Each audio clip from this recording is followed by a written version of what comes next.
Hola padres de familia, gracias por acompañarnos. Mi nombre es Miss Cavazos y yo soy una de las maestras bilingües del tercer grado. Bueno, ahora vamos a comenzar nuestra presentación. ¿En qué nos enfocaremos? Esa es la pregunta. ¿Ustedes qué piensan, ya que vinieron a asistir a esta presentación de la adquisición de una lengua? Díganme ustedes o pónganse a pensar en qué nos vamos a enfocar hoy. Les doy 2 segundos. Bueno, en esta presentación nos enfocaremos en investigaciones e información detallada por la autora y profesora de la Universidad de Illinois, Silvina Montrul. Lo que vamos a decir son investigaciones detalladas del libro de ella que se llama El bilingüismo en un mundo hispanohablante. En ese libro ella detalla muchas investigaciones, teorías y prácticas sobre la educación bilingüe. Bueno, ahora, los temas principales en donde nos vamos a enfocar durante esta presentación. Primero, nos vamos a enfocar en la adquisición de la primera lengua, en donde veremos cómo un niño adquiere su lengua materna. 2. El desarrollo del bilingüismo simultáneo. Aunque hay 2 maneras de ser bilingüe, que es simultáneo secuencial, nos enfocaremos en los bilingües simultáneos en donde adquieren 2 lenguajes desde nacimiento. Eso es nuestro enfoque. La tercera, la adquisición de la segunda lengua. Aquí concluiríamos toda la información de cómo se adquiere una segunda lengua. Bueno, ahora, por favor tomen esto muy en cuenta. Describiremos las etapas principales del desarrollo lingüístico infantil en niños con desarrollo normal tanto en un contexto monolingüe como en un contexto bilingüe. Así que veremos cómo tales etapas se desarrollan en 2 perspectivas. Esto es nuestro punto de enfoque durante toda esta presentación. Vamos a seguir. El desarrollo de la primera lengua. ¿Nunca se han puesto a pensar cómo surge y cómo se desarrolla la lengua en un niño? Bueno, han habido investigaciones claves que desde el útero el bebé sabe reconocer sonidos a su alrededor. Creo que muchas mamás aquí presentadas saben que cuando iban a checarse, la enfermera les decía mucho de que pusieran sonidos, les pusieran música, porque los niños en el útero escuchan todo eso. Así que si eso escuchan, ¿cómo no van a escuchar su lenguaje, verdad? Bueno, al nacer los bebés escuchan a su alrededor y se dice que el bebé, 1, prefiere la voz humana, claro. 2, prefiere el lenguaje parental, que esto significa que el bebé prefiere una entonación distinta del lenguaje. Y tercera, que prefiere la voz de la madre ante otras voces femeninas. Qué interesante, ¿cierto? ¿Algunas preguntas desde aquí? Bueno, aquí ilustramos una tabla con las edades del bebé al nacer con sus habilidades lingüísticas. A los 2 de 4 meses, se dice que los bebés discriminan distintos rasgos fonéticos y contrastes de sonidos no nativos. Y que a los 6 meses los bebés pierden la capacidad de discriminación perceptual y solo discriminan y reconocen los sonidos relevantes. Así que es bien importante dirigir al bebé con una claridad de lenguaje, ya que pierden la plasticidad de reconocer otros sonidos y solo se enfocan en el sonido que escuchan con más frecuencia. ¿Algunas preguntas desde aquí, padres? Bueno, vamos a seguir. Así que, ¿qué pasa cuando el niño solo llega a reconocer su lenguaje materna? Recordemos que cuando el bebé llega a los 6 meses de edad, llegan a solo reconocer y aceptar el lenguaje más relevante. Esto significa que la lengua materna comienza a operar como un filtro perceptivo en donde fundamenta las sílabas perceptivas, la entonación, la acentuación, la producción de las primeras palabras. Esto es muy importante ya que el lenguaje se va desarrollando. Aquí veremos unas etapas del desarrollo del lenguaje infantil. A los 2 a 5 meses, los sonidos que produce el bebé se llama arrullo, que sería como palabras vegetativas sin consonantes o vocales. Son puros sonidos que hace el bebé para comunicarse, claro. Luego sigue el balbuceo a los 6 de 8 meses de edad, en donde se comienza a producir secuencias silábicas de un consonante y una vocal. Por ejemplo, el bebé comienza a decir ba, ta, ca. Aquí el bebé está usando un consonante, que es la B o la T o la K, y una vocal, que es la A. Y esto va produciendo, si se dan cuenta, si tienen sus bebés, sus chiquititos, se van a dar cuenta que cómo ellos exploran con el lenguaje. Es muy interesante. Luego, a los 12 a 18 meses, comienzan a decir sus primeras palabras. De 18 a 24 meses es la etapa de 2 palabras. De 24 a 30 meses usan frases con 3 o más palabras. Y luego, más de 30, comienzan a usar oraciones complejas. Y así nos vamos adquiriendo la lengua. Así van los niños adquiriendo el lenguaje y el lenguaje. Bueno, ahora, cada etapa vista es muy importante de dirigir con fluidez y enriquecer el lenguaje de nuestros hijos. En adelante vamos a ver aquí, nos encontramos con las primeras palabras. ¿Qué sucede con las primeras palabras? Bueno, les voy a decir. Alrededor de los 12 a 18 meses, los niños comienzan a dictar sus primeras palabras, en donde inventan palabras que usan en varios contextos con distintos significados. Aquí los bebés comienzan a decir mamá cuando la ve, o pueden decir tutu para describiendo los autos, o puede decir pau pau para los perros, o para un perro o un animal de 4 patas, ya que lo vio. Aquí el niño va viendo y va describiendo. El niño ahora puede comenzar a hacer conexiones con los sonidos de lengua a significado.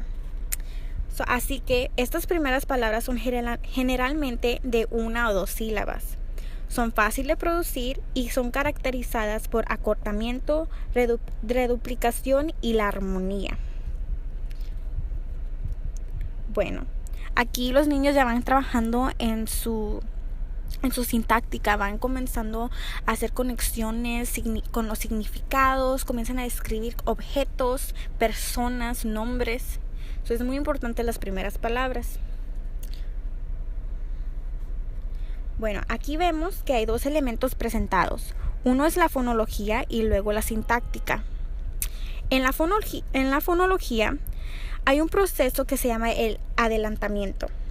Y esto pasa que los sonidos se articulan en la parte posterior del aparato fonador y son reemplazados por sonidos articulados en la zona anterior. Esto es muy visto en las primeras palabras. Por ejemplo, los niños pueden decir vapa en lugar de vaca. No sé si han escuchado de sus padres. O pueden decir lete con la T en lugar de leche. Bueno, también la reducción de sílabas también pasa, como en decir fío en lugar de frío. Así van explorando el lenguaje los niños. En el elemento lingüístico de la sintáctica, estas palabras son nombres de objetos y personas que se llaman los sustantivos. Comienzan a desarrollar muchas palabras que se llaman sustantivos y comienzan a describir personas, objetos, como ya les había mencionado. ¿Alguna pregunta, padres? Bueno, ahora, las primeras palabras son muy importantes, ¿verdad? No sé si han escuchado, vamos a seguir con el slide, con el dispositivo, perdón. A la explosión de vocabulario. No sé si han escuchado ustedes, padres, que nuestras maestras aquí en la escuela les han dicho a ustedes o han platicado con ustedes que es muy importante exponer a sus hijos a nuevas palabras a través de cuento, canto o discurso. Sí, ¿verdad? Bueno, la razón es porque entre los 20 a 24 meses de edad hasta la edad de 6 años, se dice que los niños aprenden y producen de 5 a 9 palabras nuevas. Esto pasa cada día. Así de que desde los 2 años de edad hasta los 6 años comienzan a producir 9 palabras cada día.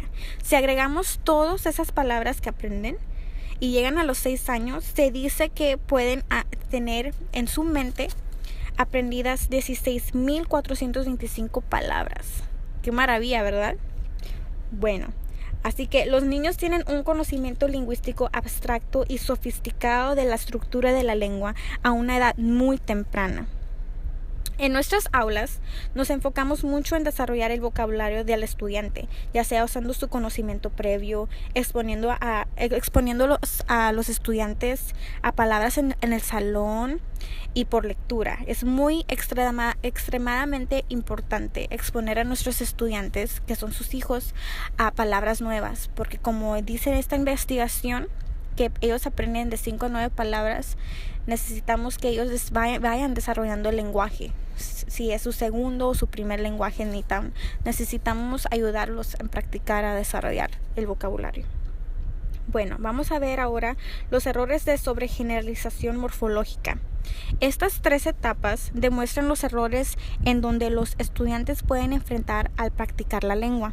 Son errores que cometen, pero luego van realizando, se van dando cuenta de los errores y ya los van ajustando. Bueno, vamos a ver. En la primera etapa, el niño aprende la forma del pasado regular o del plural irregular de memoria. Aquí van los niños. En la segunda etapa, el niño se da cuenta de que el pasado se forma agregando un morfema a la base verbal y el plural agregando la palabra S a una base nominal. Ahora sí hay errores en las formas irregulares. En la primera etapa no está cometiendo errores, pero ya cuando va a la segunda y ya comienza a aprender de que el lenguaje se usa en el pasado y hay diferentes formas de usarlo, ahí va cometiendo sus errores. Pero luego a la tercera etapa, los errores desaparecen y el niño ahora conjuga formas regulares e irregulares correctamente. Qué interesante de cómo van los niños, ¿verdad?, adquiriendo estas formas de lenguaje. Wow, me sorprende mucho. ¿Algunas preguntas, padres? Bueno, ahora al final, vamos a enfocarnos ahora en analizando la primera lengua. La autora ha analizado e investigado el desarrollo de la primera lengua profundamente en sus escrituras, en todo. Bueno, vamos a decir, aquí hay otros errores que hacen los que cometen los estudiantes a veces, y son de regularización de verbos irregulares, de conjugaciones de la primera, como AR, segunda, ER y tercera, IR. Como por ejemplo, no sé si han escuchado a sus niños decir pony en vez de puse. ¿Sí? Ok. Jugo en vez de juego. Y esa es la más famosa. Sabo en vez de sé. Yo también tengo una niña y ella dice mucho sabo en vez de sé. Y a veces pues como padre quieres corregirlos, ¿verdad? Pero son ellos cometiendo esos errores y ya después se van dando cuenta. Yo también me acuerdo que cuando era chiquita decía palabras incorrectamente y sí me llamaba la atención, pero luego ya me daba cuenta de lo que pasaba. Bueno, vamos a ver. A los 3 años de edad aparecen estructuras sintácticas más complejas. Esto significa que hay más significado y conexión de la lengua y palabras. Los niños van haciendo más conexiones con la lengua. El subjuntivo aparece a los 2 años de edad. Se han de preguntar, ¿qué es el subjuntivo? Bueno, el subjuntivo tiene que ver con la forma de los verbos y cómo el niño los llega a usar. Por ejemplo, los niños pueden decir, no toca la carita, que significa no toques, o que no te bañes tú, o pueden decir, voy a dejar a la gente que entre.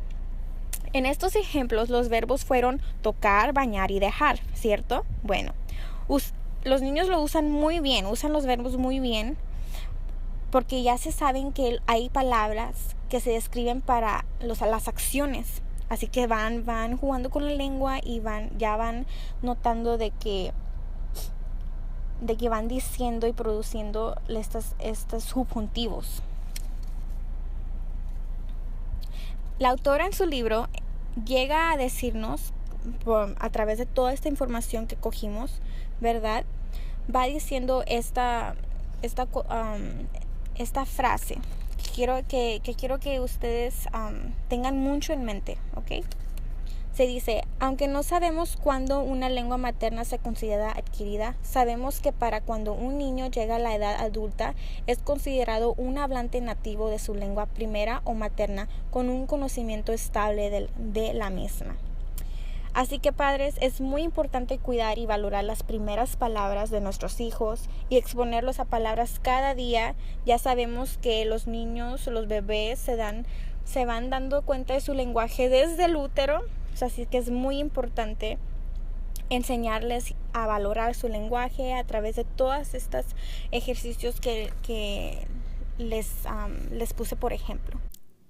El desarrollo del bilingüismo simultáneo es otra etapa importante y tema principal en el capítulo 7 y 8.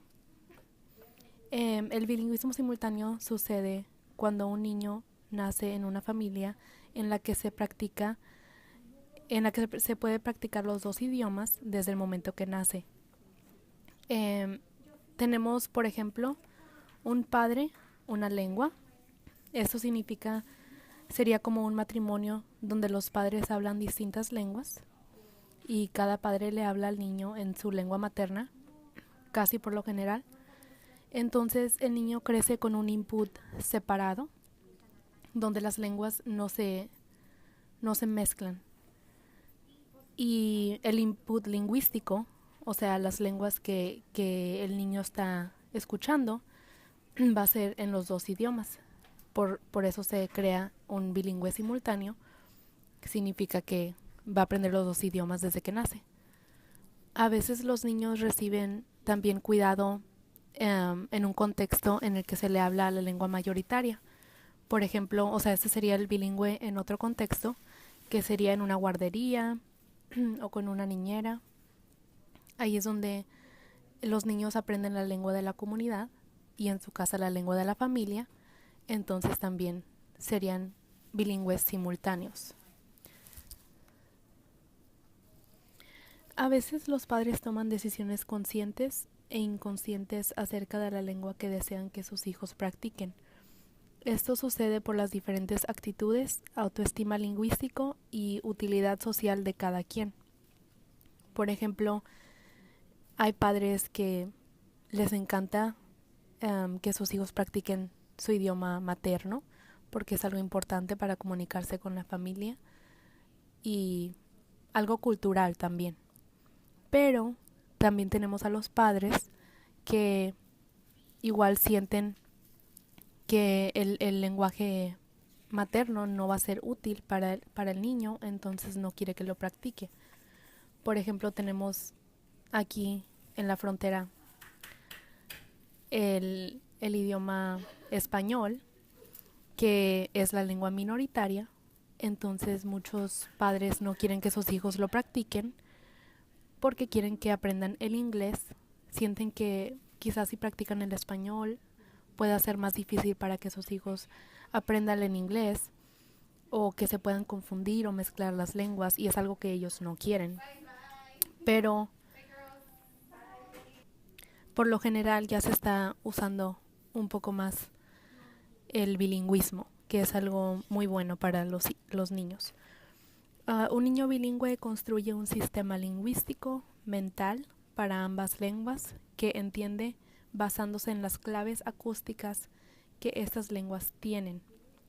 Por ejemplo, dependiendo del sonido, de la fonética, es que los niños pueden crear un sistema lingüístico para estas dos lenguas que están aprendiendo o más. El bilingüismo es importante y es beneficioso para los niños porque desarrolla una capacidad metalingüística superior a los niños monolingües. Esto quiere decir que ellos pueden aprender los aspectos formales de las lenguas y así cuando entran a la escuela llegan a obtener la lectoescritura un poco más fácil, a obtenerla más fácil que los monolingües. Y bueno, la lectoescritura se va a obtener también más fácilmente dependiendo en la cantidad y la calidad del input, que varía y dependiendo a qué idioma se inclina más. Por ejemplo, hay situaciones donde el padre le habla a su hijo en inglés y el niño contesta en español, o viceversa. El padre le habla en español, pero el niño contesta en inglés. Esto sucede porque el niño no practica esa lengua tanto, practica más la otra con la que está contestando. Entonces esa es la que va a usar más, es la que va a utilizar en diferentes contextos, porque no se siente a gusto hablando en la otra lengua. Aunque se le hable en esa lengua, no se siente a gusto. Sí la entiende, más no la puede hablar correctamente, o él siente que no la puede hablar correctamente a manera de que alguien le pueda entender. Por eso es muy importante que ustedes como padres les ayuden a sus hijos a practicar estos idiomas, las lenguas en casa, en diferentes contextos, y para que ellos puedan desarrollar la fonética, puedan utilizar los sonidos para poderse comunicar con diferentes personas. Y bueno, esto nos lleva a la pregunta más importante que ¿es un solo sistema lingüístico que contiene los dos idiomas o serán dos sistemas independientes? Porque esta es una pregunta muy importante que los padres se hacen para tomar una decisión sobre qué lenguas van a querer que sus hijos hablen. Vamos a ver si será un solo sistema o serán dos sistemas independientes. Bueno, aquí vemos esta tabla que es la hipótesis de un sistema único. Tenemos la primera etapa, que sería una palabra, y las palabras en esta etapa son de los dos idiomas, mientras unos conceptos aparecen en una lengua y otros en la otra. Entonces no hay traducciones de palabras aquí porque no se distinguen todavía. También tenemos la segunda etapa, que es la etapa de dos palabras o frases, donde se aplican las mismas reglas sintácticas en las dos lenguas. Por ejemplo, se utiliza el español y se usan las reglas de inglés. Entonces se crea como una mezcla entre las dos lenguas. Y por último tenemos la tercera etapa, donde se separan las dos lenguas y se crean dos sistemas lingüísticos propios e independientes, que serían dos reglas diferentes para cada una de las lenguas que estás aprendiendo. Esta es la hipótesis de un sistema único. Ahora vamos a hablar de la adquisición de una segunda lengua, la L2. La adquisición de una segunda lengua puede ocurrir en la infancia entre las edades de 4 a 11 años o a partir de los 12 años, después de la pubertad. Algo que debemos de tener en cuenta es que los dos factores importantes en la adquisición de una segunda lengua son el contexto de adquisición y la relación sociopolítica de las dos lenguas. Es decir, que los inmigrantes, por ejemplo, que llegan aquí a los Estados Unidos tienen que aprender el inglés como su primera lengua y el español como su segunda lengua, porque la lengua mayoritaria de los Estados Unidos es el inglés. Eso es algo sociopolítico, porque todos lo ven como que es algo necesario, nada más porque aquí la lengua mayoritaria es el inglés, no necesariamente que es algo que es forzado, pero así ellos se sienten con la necesidad de hacer esto. Ahora, las características de la adquisición de una segunda lengua en adultos. El proceso como el resultado de la adquisición de la lengua materna, L1, en la infancia son universales, uniformes y exitosos. Cuando las personas aprenden una segunda lengua durante o después de la pubertad, el nivel de dominio y fluidez que se alcanza es distinto en cada persona. Al igual que un niño que aprende su primera lengua, el adulto debe construir un sistema lingüístico mental con el input que recibe en la segunda lengua. Ahora, el contexto de adquisición de una lengua materna en la infancia y la adquisición de una segunda lengua en la edad adulto tiene que ver con el contexto de adquisición y el tiempo de input. El foco del aprendizaje es en el significado del mensaje, el tipo de input es auditivo y la pronunciación es oral. El contexto de adquisición de una segunda lengua en la edad adulta difiere del contexto de adquisición de una primera lengua en la infancia, porque el adulto recibe input ortográfico y auditivo de hablantes nativos o no nativos y corrección explícita de errores. Es decir, que el adulto aprende el lenguaje con menos errores. Lo va a aprender de manera correcta, el adulto va a aprender de manera correcta el segundo idioma porque lo practicará y escuchará la manera correcta de la pronunciación. Un niño, cuando es pequeño, no aprende el idioma correctamente en casa porque no están aprendiendo, ¿cómo explicaré? El idioma correctamente está aprendiendo el argot, es lo que está aprendiendo el niño. No es el lenguaje correcto que debe estar aprendiendo, y es por eso que el adulto tiene mejor lenguaje sin errores ni nada y con correcto. El niño va a aprender los dos idiomas más rápido, pero tardará en aprenderlo correctamente sin errores. El adulto va a tardar en aprender la segunda lengua, pero lo aprenderá rápidamente sin errores. Aquí es donde viene el siguiente tema, el sistema lingüístico de la interlengua. Un adulto comienza la adquisición de la segunda lengua desde un punto inicial, igual que un niño. Al aprender una segunda lengua, los aprendices construyen un sistema lingüístico adicional que les permite comprender y producir la lengua segunda. Es importante enfatizar que la interlengua no es lo mismo que la alternancia de códigos. La interlengua puede presentar características de interferencia estructural de la primera lengua y la segunda lengua, entre otras características. Unos ejemplos son: Matías dio a Matilde un regalo. Aquí es interlengua de la primera lengua, inglés, a la segunda lengua, el español. Es un aprendiz que su primera lengua es el inglés y está aprendiendo el español como su segunda lengua. Un ejemplo de alternancia de código sería: Matías gave a gift a María, porque la frase tiene 4 palabras en inglés y 2 en español. Y respeta la estructura sintáctica de las dos lenguas, la regla de equivalencia, como vimos aquí. Tipos de errores. Los aprendices de una segunda lengua cometen errores que son propios del desarrollo del lenguaje. Por ejemplo, son los errores de sobregeneralización de los paradigmas verbales regulares a los paradigmas irregulares, SABO en vez de C. La maduración cognitiva, una diferencia fundamental entre la adquisición de la primera lengua, por niños de una segunda lengua por adultos, es que los adultos no empiezan el aprendizaje de la primera lengua de niños, y de la segunda lengua de adultos es que los adultos no empiezan el aprendizaje de cero, sino que ya tienen un sistema lingüístico desarrollado y maduro que es su primera lengua. Los adultos tienen un sistema lingüístico desarrollado en su primera lengua, y esto es lo que nos hace cometer errores. Por ejemplo, the clerk who Joe had complained was fired.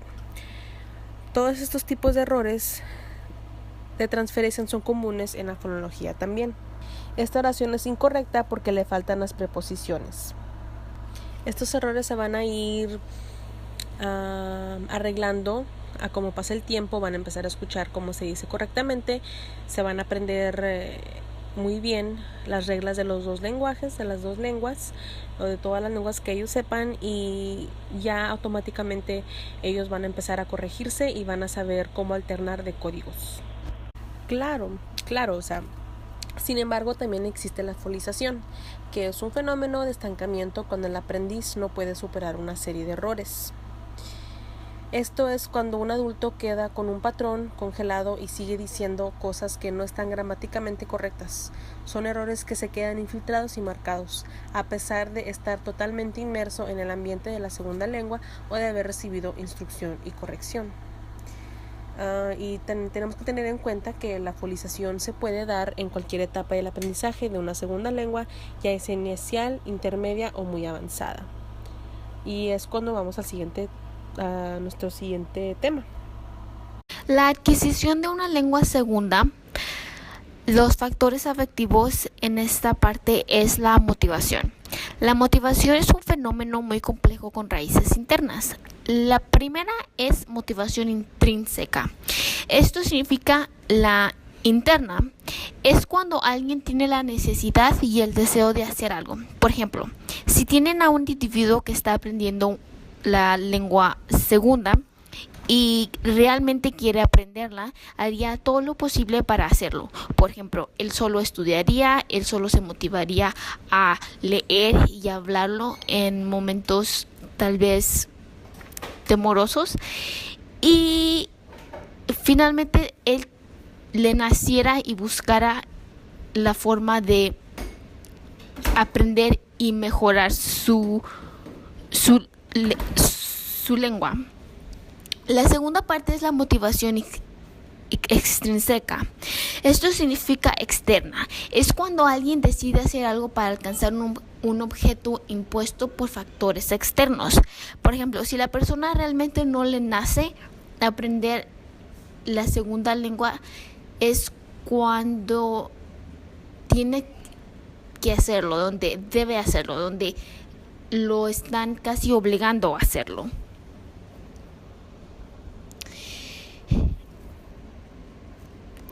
El segundo factor de la adquisición de una lengua secundaria es la edad. Todavía causa polémica en el ámbito académico y educativo. Hay correlación negativa entre la edad y el nivel de competencia lingüística alcanzable en la lengua 2.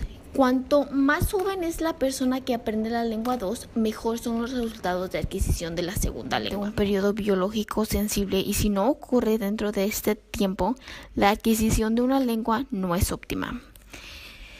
La hipótesis del periodo crítico fue formulada para la adquisición de una lengua materna en la infancia, y evidentemente no puede comprobarse con estudios experimentales, ya que no es éticamente posible privar a un niño de input lingüístico durante los 13 años para observar lo que sucede.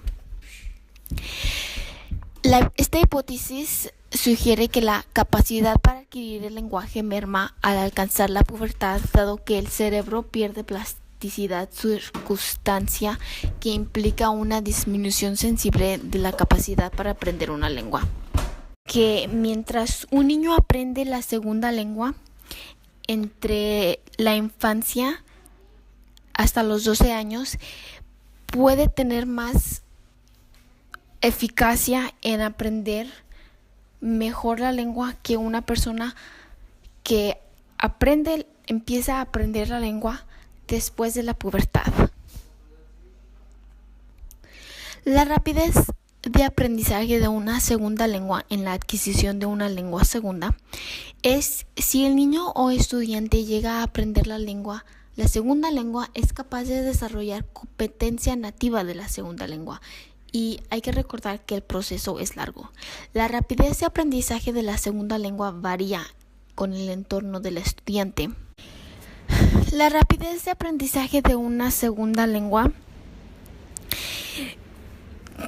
sugiere que una persona adulta puede aprender la segunda lengua con más rapidez, pero después se estanca y no procede aprendiendo y sigue haciendo errores en su habla. Mientras que una persona joven, cuando está aprendiendo la segunda lengua, puede al principio no aprenderla rápidamente, pero a la larga la aprende mejor y es capaz de hablarla como una persona de lengua nativa.